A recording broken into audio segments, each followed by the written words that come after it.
সেই অনুযায়ী আমরা বলে দিয়েছি এর রিপেয়ার, রং, এলইডি লাইট, গদি পাল্টানো, বেডের রং এখনই মঞ্জুর করা হয়েছে। স্বাস্থ্য ভবন লোকালি টাকা পাঠিয়ে দেবে। বড় কাজ আছে এয়ার কন্ডিশনিং, সেটা নিয়ে আলোচনা সাপেক্ষ। 3 নম্বর বড় কাজ এমএলএ সাহেব সুপারিশ করেছেন এটাকে আপগ্রেড করা গ্রামীণ হাসপাতালে। সেটা এই আর্থিক বছরে সম্ভব নয়, কেন বাজেট তৈরি হয়ে রয়েছে আর আমরা মাত্র 8 মাসের বাজেট পেয়েছি।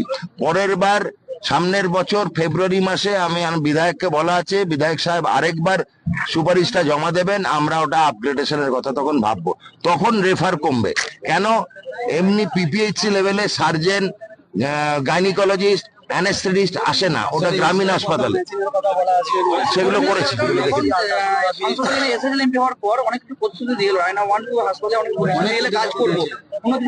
না এখন দেখুন হয় কিনা, এখানে স্বাস্থ্যমন্ত্রী আগের এসেছিলেন, মমতা বন্দ্যোপাধ্যায় এসেছিলেন, তো আমরা তো সরেজমিনে দেখে গেলাম, নোট করলাম।